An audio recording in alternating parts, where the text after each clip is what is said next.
Hey everybody, I'm Dave Karger here at the IMDb studio in Toronto, here with the director and cast of Jojo Rabbit, Taika Waititi, and Roman Griffin Davis, Sam Rockwell, Thomasin McKenzie, Stephen Merchant. Hello to you all. Thank you. Thanks so much for being here. I have something very coveted in my hand, which is a ticket to your premiere tomorrow night. No, I need it. I need it. This is one I've been very, very excited about seeing. I don't even have one of those. Really? I'll rip it in half, Thomasin, and share it with you. We'll sit together. You didn't know that we were even showing it.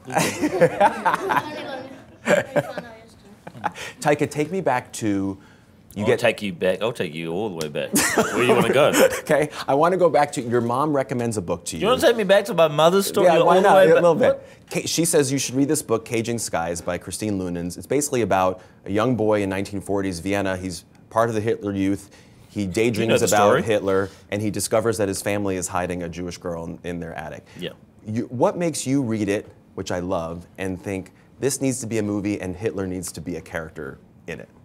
Well, the story that shows how she described the book, and the book is a very good, it's a very good read, but I'm not a dramatic storyteller. So I've read the book and it's like, oh, this brilliant premise, brilliant situation, but if I was to do the film, then I just put elements in there that would sort of make me more interested in coming to work, and so I just put more of myself in there, literally, and then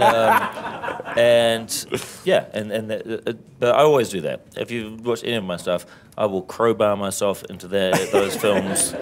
You can't stop me. Did Christine need any convincing, or was she on board with all of your ideas? No, I tricked her big time into giving me those rights, and didn't tell her at all that I was going to do that. I'm not sure I believe that.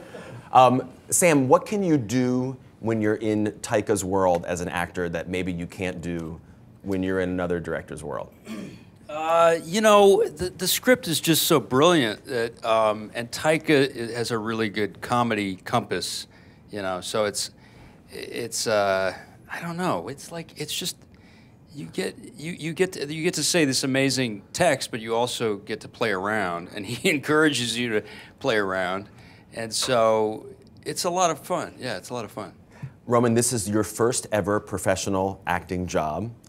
Was it scary the first couple days that you were on the set, or did you feel like, I've got this? It was terrifying. But Taika was really supportive. Thank you. And so were all the other actors. So that helped me a lot. And it was also interesting. It was really interesting, so I didn't really think about being the first kind of... Did you ask Thomasin for any advice, since she was one of the people closer to your age? I kind of just watched her when she was doing the thing. I didn't really ask for advice. I was too shy.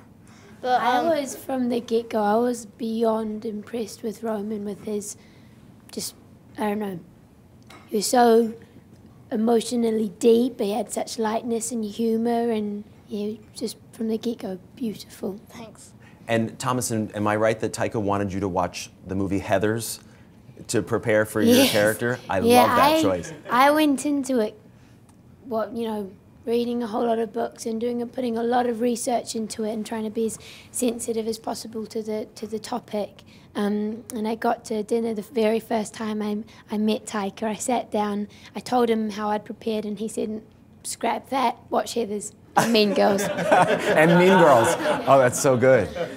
Thomasin, you know how much I love you. We did a lot of stuff together for Leave No Trace, and I was just blown away by your performance in that movie and your U.S. accent in that film. What's harder, the accent you did for that film, or the German accent or the Austrian accent you do for this one? I think definitely this one, because I had been doing the American accent for a while, and then this one we kind of had to learn it quite quick, and so I found that a real challenge. But it was fun. It's a really cool accent. So. Stephen, for you, as someone who is not only someone who acts all the time but also directs a lot, is it a relief to relinquish a lot of control? Oh, yes, absolutely. No, I was thinking, actually, as I was coming to do this, that I have no responsibility So you know what I mean? If this film succeeds or fails, it's not on my shoulders. It's brilliant. It's all on that guy. And so that's similarly as an actor, you come in and it's like he gets blamed if I do a terrible performance, and I get all the praise if I do a good one. It's just fantastic.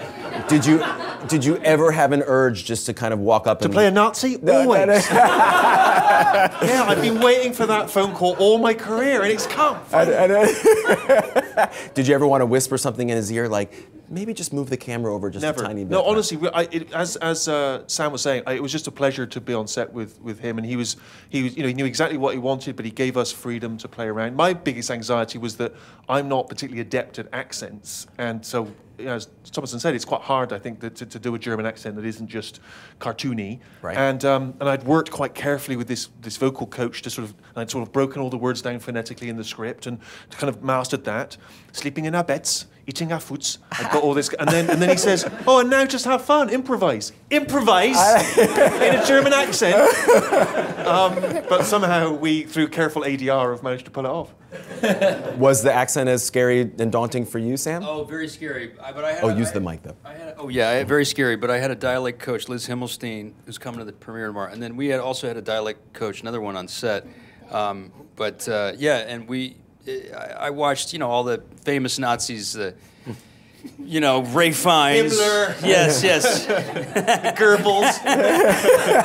all the famous. Watched Hogan's Heroes. Watched, every episode. I watched the Hogan's Heroes. I watched Brando and the Young Lions. I watched Oscar Werner and Ship of Fools, and just worked on it phonetically. But I kind of saw him as more like Bill Murray with a German accent, or Walter Matthau on Bad News Bears. That was kind of my model for him. That's very different from Marlon Brando and the Young Lions. Yes, I mean, where it's serious.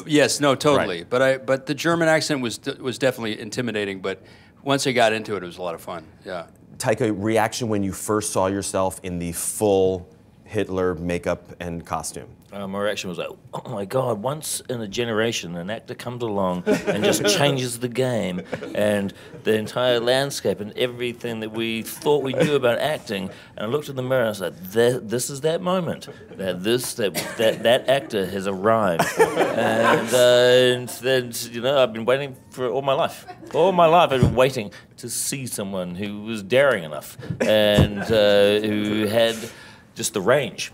The range, and my range is this is my range as an actor. Hi guys, I'm Hitler too. Hi guys, I'm Hitler. So that's it, and that's really it. But no one else can do that.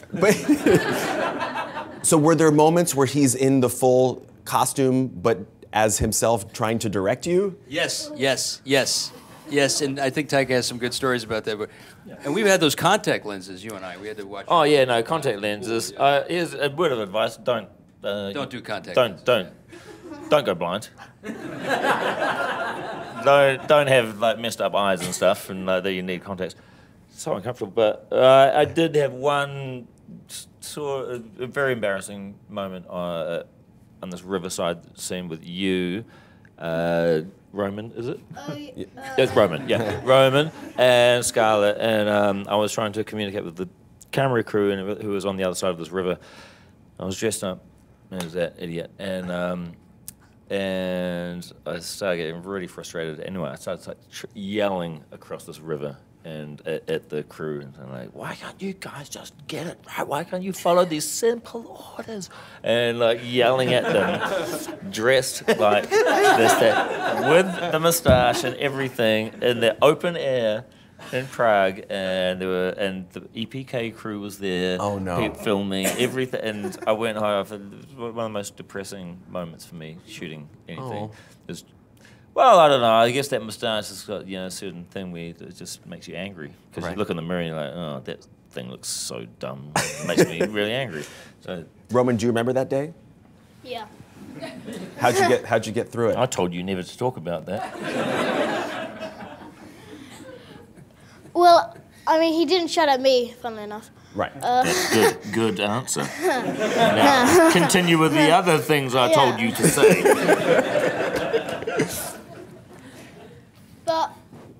But Scarlett was there as well. Scarlett helped a lot with it, but to me, you're always nice in the costume, so. Oh. So it was a bit odd because I was looking at you going, and you'd be really nice and like. We all No, have that's our right. No, moments. it's not. It's Right. sure. It's very uncomfortable and very confusing Yeah. to be Right. treated Pull nice by anything someone off. who looks like that. What's that, Thomas? Taika looks good in anything. There you go.